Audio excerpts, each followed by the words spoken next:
Hola a todos, es un gran gusto poder estar con ustedes hoy día. Mi nombre es Rodrigo Stockebrand, soy el director global de SEO para Amazon Music y es una lástima que no pude estar en persona, me tocó quedarme en San Francisco, pero me encanta poder estar con ustedes virtualmente y poder presentar lo que llamo las 10 reglas de oro de SEO para periodismo. He trabajado mucho en la industria de SEO varios años y mirando y probando y intentando a ver realmente cuáles son las tácticas que funcionan y qué son las cosas que se necesita para hacer el SEO exitoso hoy en día, 2018, casi 2019. Entonces eso es lo que quiero compartir con ustedes, es lo que he descubierto en esa investigación. Vamos a arrancar con datos, porque datos son sumamente importantes tener, obviamente, y se habla mucho de datos y conseguir más datos, pero en SEO es sumamente importante porque hay muchas herramientas en el mundo de SEO, pero casi nunca se usan, porque uno usa casi todas las herramientas que son conocidos o si tiene un presupuesto más económico le toca usar las herramientas que ya son que ya están como probados y ya se saben utilizar, etcétera, que tiene todo el sentido, pero a veces cuando uno empieza a expandir su conocimiento y investigar, vas a ver que hay herramientas en todas partes del mundo, herramientas buenísimas para investigación de clave en Francia, herramientas muy buenas para arrastrar contenido del sitio en Alemania, muy buenas herramientas para Longtail en Australia, y muchas están disponibles en inglés, en español, etcétera, y trabajan en muchos países. Ahora hay que evaluar eso, obviamente, para saber si realmente se podrían utilizar en sus países, pero el hecho es que hay muchas herramientas y con esas herramientas hay muchos datos que se pueden obtener. El mejor SEO, el SEO más exitoso que yo he hecho, son los casos donde he podido tener acceso a muchas herramientas y poder elegir para cada proyecto, para cada sitio. Estas son las 6 o 7 o 20 o a veces hasta 70 herramientas que deberíamos tener para realmente ver cuál es la oportunidad y cuál es el paso adelante con este trabajo. Ahora, obtener datos y herramientas es importante, obviamente, pero también es importante saber qué hacer con esos datos cuando lo tienes. Y mucho de la oportunidad aquí se trata sobre los APIs, los APIs.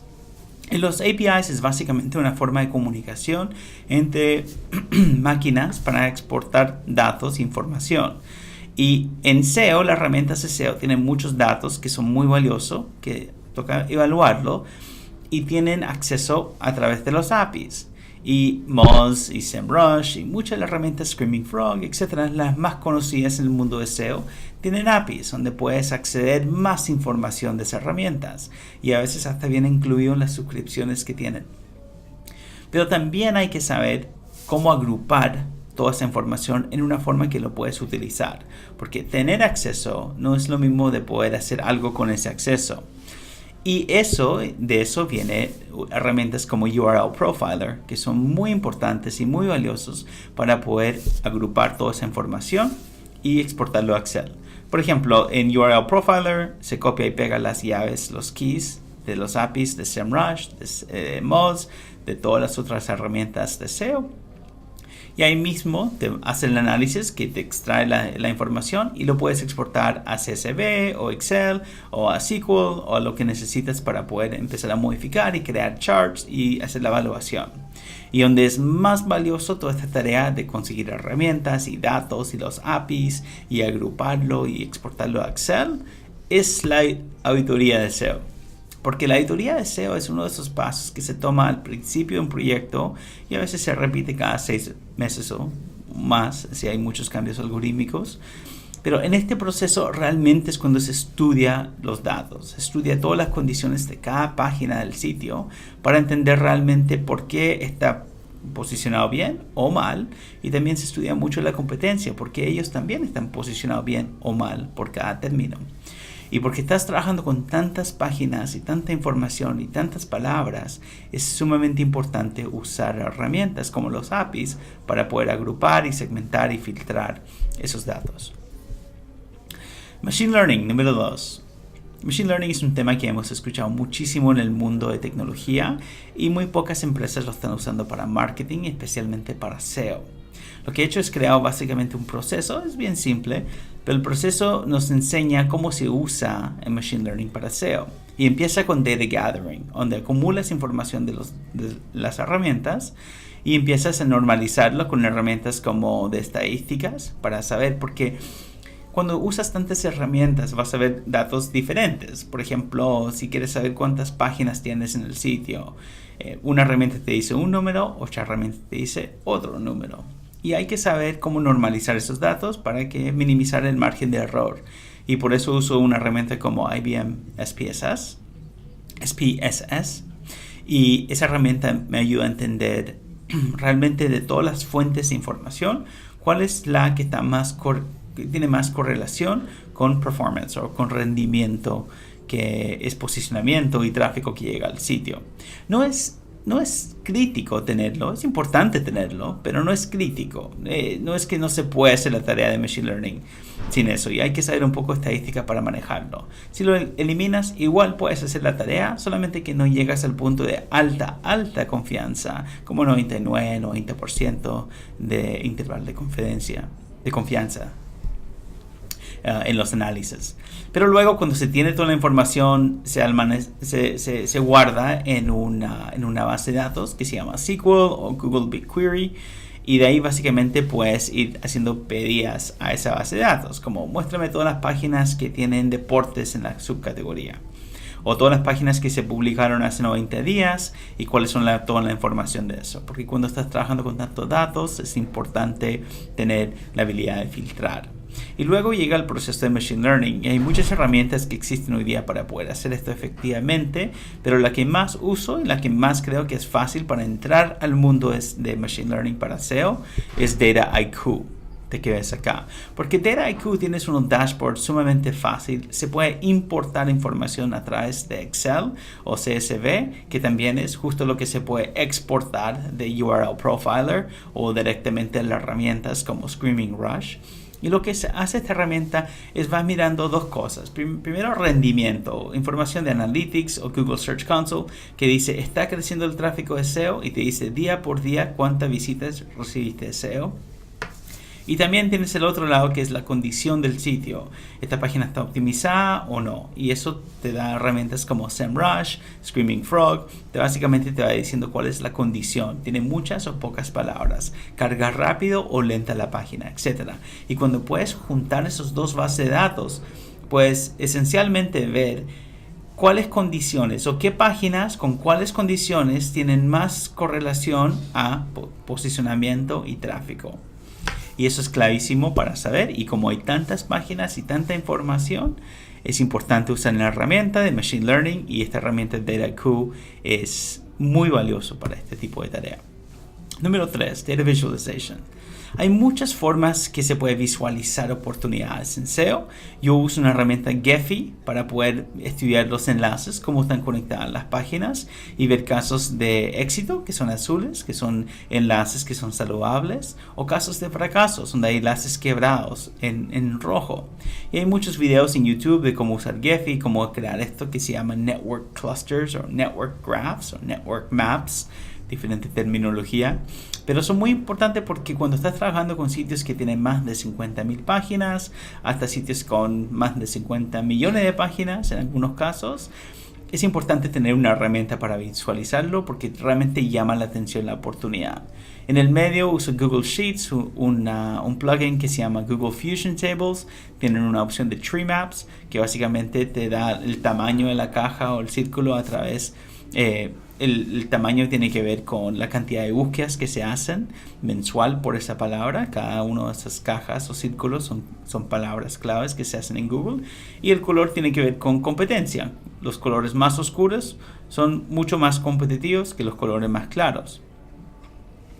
Y en el caso de la derecha tenemos una gráfica que nos muestra básicamente contenido duplicado y algunas páginas que son copiados los títulos o las descripciones en el sitio, y es mucho más fácil encontrar esos casos de duplicaciones usando este tipo de herramienta. Número 4. Empieces como de atrás a adelante. Y esto es clave porque tradicionalmente el SEO se hacía de mano izquierda a mano derecha en términos de las palabras claves. Si tomas una de las gráficas de Longtail, en la mano derecha, de la izquierda, disculpa, empiezas con las palabras cortas, que son populares, tienen muchas búsquedas. Y la mano derecha son los long tail. Son frases más largas, tienen menos competencia, menos búsquedas. Y típicamente se puede posicionar más fácil. Pero no son tan atractivas porque típicamente no tienen muchos números. Los números no son tan altos. Son 10 o 100 o 1000 búsquedas mensuales comparado con una palabra de lo que llaman the short head o el blockbuster, también se llaman esas palabras. Pueden tener millones de búsquedas mensuales. Entonces realmente tienen mucho más impacto al tráfico. Pero lo que no hemos dado cuenta en los años es que las palabras que son más hacia el long tail, hacia la mano derecha, son más valiosas que las palabras a la izquierda porque son más específicas y son usuarios que quieren algo en particular y se puede ganar más la lealtad haciendo la estrategia de enfocándose en esas palabras primero y de ahí moviéndose a la izquierda en vez de al revés. Tengo una estrategia que he usado mucho para poder básicamente crear y mostrarle a Google, que ahora es todo Machine Learning, que usa un algoritmo que se llama RankBrain. Y la lógica de RankBrain es dos lados. Primero, click-through rate, la cantidad de veces que se mostró un resultado, cuántas veces hizo clic el usuario, ese es click-through rate. Y también pogo sticking o bounce back, que es de las veces que fueron al sitio web, cuántas veces volvieron a Google porque no encontraron los resultados que estaban buscando. Entonces aquí les dejo una estrategia, un proceso que he utilizado, que es bastante exitoso, funciona muy bien para mostrarle a Google altos niveles de click-through rate. Y un ejemplo donde vamos evaluando una palabra más popular como men's running shoes, pero con análisis damos cuenta que hay palabras mucho más específicas que si se puede ganar en esas palabras primero, mostrarle al Google señal de buen rendimiento, Google automáticamente empieza a mostrar esa misma página por partes de la frase más cortas que típicamente tienen más volumen. Unas gráficas que muestran esto en SEO típicamente lo referimos como el Halo Effect. Esto básicamente es el Reverse Halo Effect. Ahí con las gráficas puedes entender rápidamente lo que quiere decir en términos de enfocarse en las palabras más específicas. Primero mostrar relevancia y eso ayuda realmente con posicionar por los términos que son más populares, que tienen más búsquedas mensuales.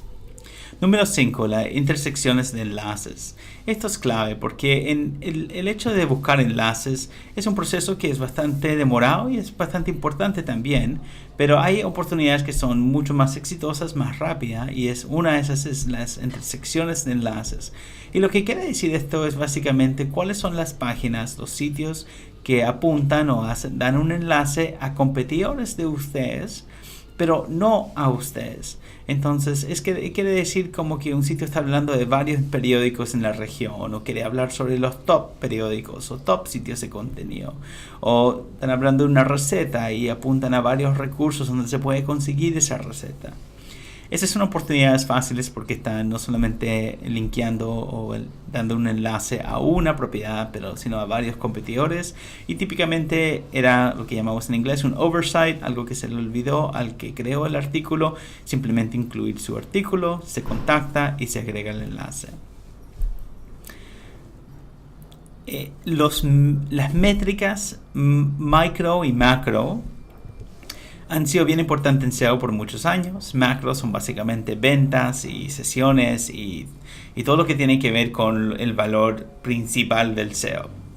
Rankings, movimiento, tráfico, todo eso es importante. Pero ¿qué significa SEO? Significa rentabilidad de los anuncios, significa ingresos para la empresa, significa lealtad del usuario, ganar esa lealtad para que la próxima vez que busque noticias, no busque solamente noticias, sino busque la marca del periódico. Estas son las métricas macro. Las micro son cosas como movimiento de posicionamiento, el CTR de SEO, si aparecemos en la página de resultados, cuán porcentaje hace clic en eso, y todas las otras métricas que son bien importantes para el que está manejando la cuenta de SEO.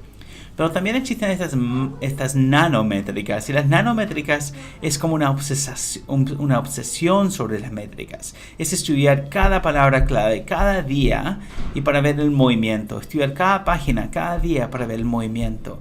Y te digo, mira, si hay una cosa que me ha creado, que me ha subido de niveles de SEO todos los años, es empezar a hacer más y más de esto ya en mi posición. Porque cuando se puede entender y obsesionar sobre el movimiento, porque esa palabra movió 3 puntos para arriba, pero todos los martes baja un punto. y uno se da cuenta que los martes cambia el resultado. Google muestra un carrusel porque es Free Taco Tuesdays y la palabra es tacos en San Francisco. Y algo cambió la dinámica de la búsqueda y hay una nueva oportunidad de llegar al carrusel en esa oportunidad. Es bien importante obsesionarse sobre eso y las métricas nano es una gran forma de hacerlo. El long tail es sumamente importante. Obviamente sabemos mucho sobre investigación. Les quiero explicar sobre una herramienta que uso que se llama Keyword Researcher. Lo hace una compañía que se llama Clever Gizmos. Es muy poco reconocida la herramienta, pero es buenísima. La verdad no he encontrado otra herramienta que hace lo que hace. Básicamente lo que hace es cuando tú usas Google y escribes una frase y agregas una letra, como pones el espacio y de ahí pones A, B, C, etc. Google va recomendando frases o extensiones a la frase basado en lo que estás buscando. Se llama Google Search Suggest. Pero hay una herramienta y Google Search Suggest tiene un API que hasta ahora no he podido encontrar, pero tienen un API que se puede acceder y se puede agregar todas las combinaciones, todas las A's, todas las B's, hasta los números, 1, 2, 3, en combinación de las palabras. Pero típicamente en Google, en la interfaz de Google, se hace palabra por palabra. El API lo hace con una lista de palabras. Entonces te puedes tomar 4 palabras y agregarlo a 10.000 palabras en 20 minutos. Y lo que hace es usa wildcards. Entonces tú pones como que asterico, que es el wildcard, Colo-Colo, el equipo de Chile. Y te va a decir qué camiseta va a usar Colo-Colo esta semana, qué estadio juega Colo-Colo hoy, o cuál, etc. Y vas usando a dónde, cuándo, quién. Y puedes hacer lo mismo por cualquier término y te va creando una lista larguísima de long tail. Eso se puede copy and paste en una herramienta como SEMrush o Google Keyword Research Tool Planner para ver cuántas búsquedas se hacen mensuales por estas palabras. Próximo es contratar a un Data Scientist. Ahora esto es como ya obvio en 2018 tener a alguien en la empresa que sabe de datos. Pero mira, quiero expresar la importancia de esto porque aunque he escuchado mucho de contratar Data Scientists los últimos 5 años, todavía veo muy pocas empresas contratando Data Scientists o gente que saben de matemática. Y el problema de esto son 2 cosas. Primero, 3 cosas. Bueno, técnicamente tengo 4 cosas en la lista, pero básicamente llegan a ser 3 cosas. Primero es los datos mienten y a veces mienten cuando son muy pocas, pero cuando tienes más y más datos puedes realmente llegar a una conclusión con alto nivel de confianza. Y por eso hay que saber cosas como sample sizing. ¿Cuántos datos necesitamos para tomar una conclusión con alta confianza? Y muy pocas veces se calcula el sample size para tomar una decisión. Segundo, hay mucha gente que sabe que el dato está incorrecto el sitio o que los números no están bien hechos, que nadie ha auditoreado los números, pero nadie quiere tomar la responsabilidad de eso, entonces siguen usando números incorrectos. Y tercero es que uno toma conclusiones muy pronto. A veces deja correr un examen o una prueba 1 semana, 2 semanas y ya toma la conclusión. Y todo esto se puede manejar con mucho más certeza con Data Science. Micropruebas, sitios de pruebas son sumamente importantes. Es una cosa que empezamos a hacer en una agencia cuando trabajaba en una agencia hace un par de años. Una agencia que está dedicada a turismo. Empezamos a hacer esto con un sitio de crucero, que vi que había mucha resistencia en hacer las implementaciones en el sitio y también estaban pasando un momento donde realmente no se podían hacer cambios al sitio web. Entonces creé varios competidores. Pues competidores porque estaba intentando posicionar estos sitios de prueba. Entonces compré dominios, unos 4 dominios, puse WordPress en esos sitios y empecé a probar como realmente puedo posicionar por esta palabra, realmente tiene peso el título, la descripción, los alt attributes, realmente creando este mapa de sitio XML de imágenes alimenta Google Images, todas esas cosas, teorías que tenía, lo probé en estos sitios y los que funcionaron los apliqué en instrucciones técnicas para los programadores. Entonces prueba en sitios, en lugares donde estás cómoda para quitarle el miedo a las pruebas y también para aumentarle al caso de implementación. Y últimamente este concepto de clusters. A veces una nota optimizada por una página puede ser suficiente, pero en muchos casos hay que hacer pruebas y hay que seguir agregando palabras que son relacionadas a ese tema. Hay que medir y optimizar en cada caso, y si no ve resultados es seguir al segundo atento, que es agregar otra nota enlazado con esa nota que tenías principalmente. Siempre hay un enlace entre cada de estas notas. Lo que ves en azul es básicamente estamos agregando notas y cada vez vamos creando más y más un network de notas para mostrar más y más valor, y de repente llega el punto donde ya se pudo posicionar, porque cuando Google vio esa página no solamente vio que tenías una página optimizada por ese tema, sino que tenías una red de páginas optimizada sobre ese tema. Entonces con eso terminamos. Les doy muchas gracias por su tiempo, su atención. Les deseo una muy buena conferencia y hasta pronto. Chao.